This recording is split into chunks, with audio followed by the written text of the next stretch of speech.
శ్రీకాకుళంలో ధర్మాన ప్రసాదరావు మాట్లాడుతున్నారు. లైవ్ చూద్దాం. అభివృద్ధి చెందడం లేదు, అభివృద్ధి ఫలాలు అందరికీ చేరడం లేదు అనేటువంటి ఆవేదన దేశం అంతా ఉంది. కేంద్ర ప్రభుత్వాలు చేసిన నిర్ణయాల్లో ఉంది, రాష్ట్రాలు చేసినటువంటి నిర్ణయాల్లో కూడా ఉంది. ఇలాంటి ఆవేదనకు ఎక్కడో ఒక దగ్గర ఫుల్ స్టాప్ పడాలి.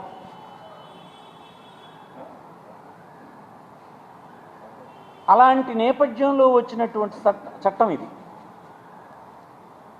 ఈ చట్టం ఏం చెప్తున్నారు? చట్టం పేరే డీసెంట్రలైజేషన్, వికేంద్రీకరణ,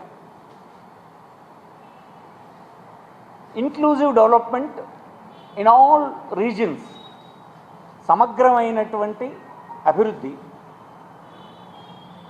అన్ని ప్రాంతాలకి. ఈ చట్టంలో ఏమి మరింకేం విశేషాలు లేవు. 12 సెక్షన్లు, 4 చాప్టర్లు ఈ చట్టం. నేను అసెంబ్లీలో కూడా చాలా డీటెయిల్డ్గా దీని గురించి మాట్లాడాను. ఇప్పుడు మళ్ళీ ఇది చట్టరూపం సంతరించుకుంది కనుక, అన్ని ప్రాథమికమైన ఫార్మాలిటీస్ని కంప్లీట్ చేసుకోవడం ద్వారా ఈ చట్టం బయటకు వచ్చింది కనుక ఈనాడు మళ్ళీ నేను చెప్పాల్సి వస్తుంది. నేను అసెంబ్లీలో మాట్లాడినటువంటి విషయాలు చాలా సమగ్రంగా నేను ఆ రోజు మాట్లాడాను, చాలా సమగ్రంగా మాట్లాడాను. మళ్ళీ ఇప్పుడు చెప్తున్నాను, ఇది చారిత్రాత్మకమైనటువంటి ఒక బిల్లు. ప్రజాస్వామ్యంలో అట్టడుగు స్థాయికి పరిపాలన తీసుకురావడానికి దోహదం చేసేటువంటి ఒక కాంక్రీట్ స్టెప్పు. ఇది ఆంధ్రప్రదేశ్ ప్రభుత్వం, శ్రీ జగన్మోహన్ రెడ్డి గారి నాయకత్వంలో ఉండేటువంటి ఆధ్వర్యంలో ఉండేటువంటి ప్రభుత్వం అతని ప్రయత్నంతో, అతని పట్టుదలతో తీసుకురావడం జరిగింది. దీన్ని నేనే కాదు, ఎవరైనా ప్రజాస్వామ్యవాదులు దీన్ని స్వాగతించాల్సిందే, వ్యతిరేకించడానికి లేనే లేదు. అందుకే అంటున్నాను, ఎగ్జిక్యూటివ్ క్యాపిటల్ ఎక్కడ పెడతారా, న్యాయాధికారంలో ఉండేటువంటి హైకోర్టుని ఎక్కడ పెడతారా, శాసనసభ ఎక్కడ పెడతారని సెకండరీ. అసలు పాలసీ ఏంటి? ఈ చట్టం ఒక పాలసీని సూచిస్తుంది. ఏమిటా పాలసీ? వికేంద్రీకరణ, అన్ని ప్రాంతాల అభివృద్ధి అనేటువంటిది ఒక చట్టం ద్వారా ఇచ్చేటువంటి ఒక పాలసీ ఇది. ఇది ప్రజాస్వామ్యంలో ఉండేటువంటి ప్రభుత్వాలు తీసుకోవాల్సినటువంటి నిర్ణయం. ఎందుకంటే మన రాజ్యాంగం అదే చెప్తుంది. ఏం చెప్పింది? ఆర్టికల్ 38, 39 నేను ఆర్డర్స్ కూడా రిఫర్ చేస్తాను. భారత కాన్స్టిట్యూషన్లో ఉండేటువంటి 38, 39 ఆర్టికల్స్ కూడా ఆనాడు కూడా చెప్పాయి. ఆనాడు కూడా నేను చెప్పాను శాసనసభలో, దానికి విరుద్ధంగా ప్రభుత్వాలు తీసుకున్న నిర్ణయాలు ఉండకూడదు అని. ఇది భారత రాజ్యాంగానికి ఆర్టికల్ 38కి, 39కి లోబడి ఉంది. ప్రపంచంలో అనేక దేశాలు ఆచరిస్తున్నటువంటి డీసెంట్రలైజేషన్ ఆఫ్ గవర్నెన్స్, అభివృద్ధి వికేంద్రీకరణ, అన్ని ప్రాంతాల అభివృద్ధి అనేటువంటి మూల సూత్రాన్ని ఈ బిల్లు, ఈ చట్టం సూచిస్తుంది. అంటే ప్రపంచంతో గమనంతో మనం కూడా సరిగా వెళ్తున్నాం, మన రాజ్యాంగం చెప్పినట్టు వెళ్తున్నాం, అన్ని ప్రాంతాల ప్రజల ఆకాంక్షలకు అనుగుణంగా వెళ్తున్నాం. అందుకోసం ఏ ఒక్కరూ దీన్ని తిరస్కరించడానికి వీల్లేదు. ఇది మాజీ ముఖ్యమంత్రి గారు శ్రీ చంద్రబాబు నాయుడు గారు మళ్ళీ టీవీలో మాట్లాడారు. దాని గురించి నేను ఇలాంటి సందర్భాల్లో ప్రస్తావన చేయను. ఎందుకంటే ఆయన బేసికలీ మొదట్లోనే తప్పడుగు వేశాడు. ఒక గొప్ప నగరాన్ని నిర్మిస్తామన్నటువంటిది రాజధానితో అతను లింక్ చేశాడు. కరెక్ట్ కాదు. గొప్ప నగరాన్ని నిర్మాణం చేయండి, అది రాజధానికి లింక్ పెట్టి చేస్తానని చెప్పడం, అందులో స్వార్థ ప్రయోజనాలు ఉండడం, అవన్నీ బయట పడిపోయినాయి, తేటతెల్లం అయిపోయింది. ఆ ప్రక్రియలో మీరు రాజ్యాంగాన్ని, నిపుణుల్ని, ప్రజల్ని, రాజకీయ పార్టీలని అందరినీ మీరు డిసీవ్ చేశారు. అందుకోసం మీకు మాట్లాడే నైతికమైన హక్కు కూడా లేదు నా అభిప్రాయం ప్రకారం. అయినా అది ఇప్పుడు అనవసరం, చట్టరూపం దాల్చింది కనుక నెక్స్ట్ ఏం జరగబోతుందో అన్నది చూడాలి. ఇప్పుడు ఈ రాష్ట్రంలో ప్రజాస్వామ్యంలో అశేషమైన ప్రజల ఆకాంక్షలకి అనుగుణంగా పరిపాలన తీసుకెళ్ళడానికి ఒక రూపం, చట్ట రూపం దొరికింది. ఇప్పుడు నెక్స్ట్ స్టేజ్కి తీసుకెళ్లాల్సినటువంటి అవసరం ఉంది. ఏమిటా నెక్స్ట్ స్టేజ్? పరిపాలన అంటే ఎగ్జిక్యూటివ్ క్యాపిటల్ విశాఖపట్నంకి వస్తుంది. 3 ఉంటాయి ఈ చట్టంలో. మనకి ఒక చాప్టర్ ఏం చెప్తుందంటే మూడు ప్లేసుల్లో ఉంటుంది మొత్తం. విశాఖపట్నం కార్యనిర్వాహక క్యాపిటల్ ఉంటుంది. న్యాయ వ్యవస్థ అంతా కలిపి దానికి క్యాపిటల్గా కర్నూలు ఉంటుంది. శాసన వ్యవస్థకి అమరావతి క్యాపిటల్గా ఉంటుంది. ఏమిటి ఇది? ఇందులోన తప్పేంటిది? కొత్తగా ఏర్పడినటువంటి ఆంధ్రప్రదేశ్ రాష్ట్రానికి విశాఖపట్నం కంటే అనుకూలమైనటువంటి ప్లేస్ ఇంకెక్కడ ఉంటుంది? అది కాదంటే తప్పు. కానీ అందుకోసం విశాఖపట్నం సరైనటువంటి నగరం. అయితే ఇక్కడ మళ్ళీ విశాఖపట్నాన్నే పూర్తిగా అభివృద్ధి చేస్తామా ఇతర ప్రాంతాలంటే ఈ చట్టం దాన్ని అనుమతించదు. రాష్ట్రాన్ని, అన్ని రీజన్స్ని సమానంగా అభివృద్ధి చేసేటువంటి ఒక చాప్టర్ దీంట్లో చట్టంలోనే పెట్టేశాం. అందుకోసం ఇతర ప్రాంతాల వారికి ఎవరికి కూడా ఇంకా అనుమానాలకు కూడా స్కోప్ లేదు. గడిచిన కాలంలో తెలంగాణలో వచ్చినట్టుగా ఇంకొక రాష్ట్రపు ఉద్యమం కూడా వచ్చే అవకాశం ఈ చట్టం మరి ఇవ్వదు. ఇవ్వదు అంటే ఏంటంటే అలాంటి భరోసాని ఇది ఇస్తుంది, చట్టం ఇస్తుంది. భవిష్యత్తులో మా ప్రాంతం అభివృద్ధి చెందలేదు కనుక మా ప్రాంతాన్ని విడదీసి ఇవ్వండి, ఈ అభివృద్ధి చెందినటువంటి ప్రాంతాలతో పక్షపాత ధోరణితో ఉన్నటువంటి పాలకులతో మేము ఉండము అనేటువంటి ఆవేదనలు, అరుపులు, యాజిటేషన్స్, నిస్పృహ మరి కనిపించడానికి స్కోప్ లేదు ఈ చట్టంలో. అందుకోసం అందరూ మనం దీన్ని స్వాగతించాల్సినటువంటి అవసరం ఉందని మనం చేస్తాం. పరిపాలన ఎగ్జిక్యూటివ్ క్యాపిటల్ విశాఖపట్నంలో ఉంది. కానీ ఇప్పుడు మీరు చూశారు కదా ఈ ప్రభుత్వం తీసుకుంటున్నటువంటి స్టెప్స్. జిల్లాలని 25 జిల్లాలు చేయాలన్నటువంటి నిర్ణయం తీసుకోవడం జరిగింది. దానికి అప్పుడే ఎక్సర్సైజ్ బిగిన్ అయింది.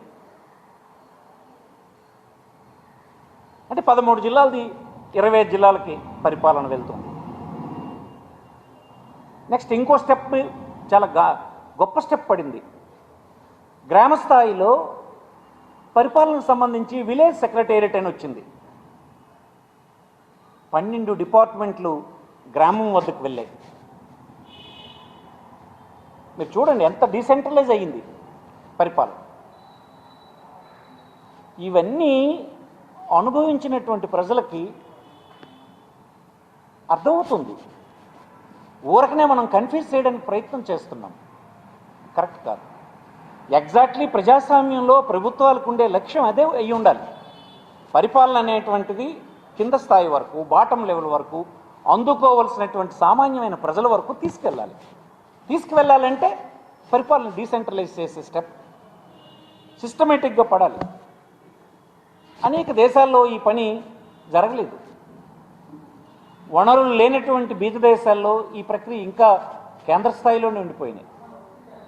మళ్ళాంటి రాష్ట్రాల్లో కేంద్రం, రాష్ట్రం, జిల్లాలు, గ్రామాలు, కొత్త బ్లాక్స్, కొత్త మండలాల తర్వాత గ్రామాలు, ఈ కిందకి మనం తీసుకెళ్లే పని ఇప్పుడు చేయగలిసాం. నిజానికి ఒక వాలంటీర్ తీసుకుపోయి ఈ ప్రభుత్వం నిర్ణయం అయినటువంటి నిత్యావసర సరుకులు, ఆహార పదార్థాలు ఒక బెనిఫిషరీకి తీసుకెళ్ళి ఇవ్వడం అనేది it's not a small issue. చాలా కిందకి పరిపాలన తీసుకువెళ్ళడం జరిగింది. ఇంకొక ఆర్గ్యుమెంట్, ఇలాంటి చట్టాలు మనం తేకుండా ఉండుంటే ఎలా డెవలప్ చేస్తాం అన్ని ప్రాంతాలు? ఇదే కదా మనకి ఇష్యూ. గడిచిన కాలంలో హైదరాబాద్ని 7 దశాబ్దాలు మొత్తం వనరులన్నీ ఆ ప్రాంతానికి పరిమితం చేయడం వల్ల వచ్చినటువంటి యాజిటేషన్ వల్ల మనం ఆ ప్రాంతం వదిలేసి వచ్చిన తర్వాత నష్టపోయినామని అందరూ గగ్గోలు పెట్టడం జరిగింది. కానీ ఏం చేయలేకపోయినాం. పొరపాటు జరిగిందని అనుకున్నామే తప్ప చేయలేకపోయినాం. ఇంకొకసారి అలాంటి పొరపాటు జరగకుండా ఉండాల్సినటువంటి అవసరం ఉంది కదా.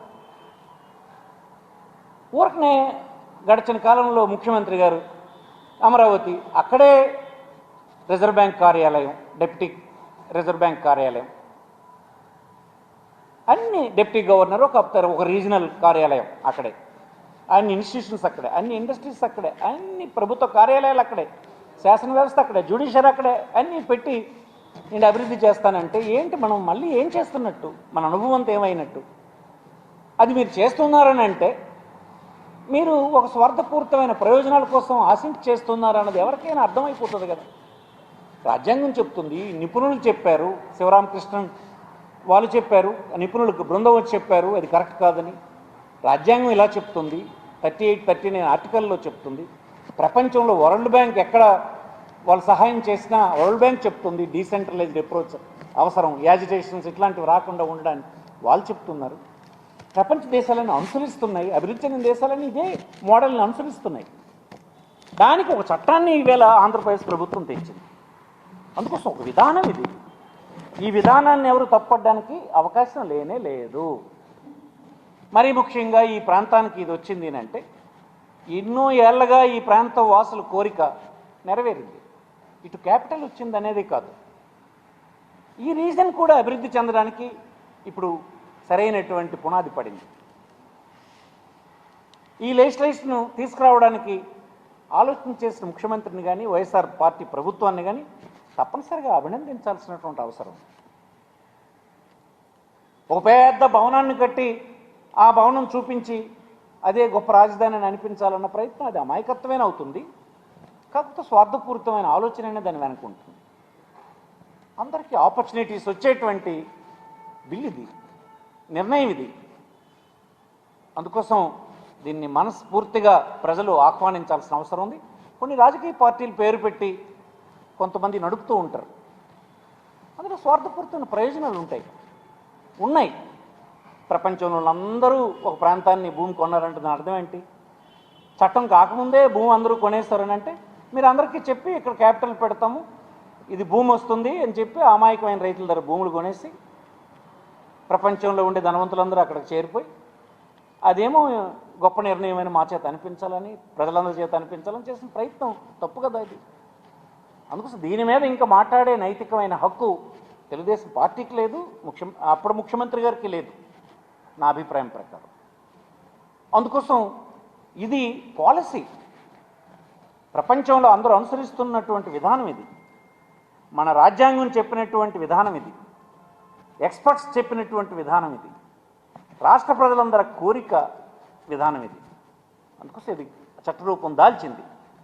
దీనివలన తప్పనిసరిగా రానున్న కాలంలో ఈ అసమానతలు తగ్గుతాయి, ఆవేదనలు తగ్గుతాయి. ఫ్యూచర్లో ఇంకొక విప్లవాలు, ఇంకొక రకమైనటువంటి ఆందోళనలు రాష్ట్ర విభజనలో ఎరైజ్ అవ్వకుండా ఉంటాయి, అన్ని ప్రాంతాలు అభివృద్ధి చెందుతాయి. అందుకోసం పూర్తిగా స్వాగతిస్తున్నాం. మా ప్రాంతమే కదా, రాష్ట్ర ప్రజలందరూ విజ్ఞులైనటువంటి అందరూ స్వాగతించాల్సినటువంటి అవసరం ఉందని నేను ఈ సందర్భంగా మనవి చేస్తున్నా. దీనికి నాయకుడైనటువంటి తప్పనిసరిగా జగన్మోహన్ రెడ్డిని అభినందించాల్సినటువంటి అవసరం ఉంది. ప్రజలందరూ ఆయన చేస్తున్నటువంటి ప్రయత్నాన్ని సహకరించాల్సినటువంటి అవసరం ఉందని నేను భావిస్తున్నాను. నమస్కారం.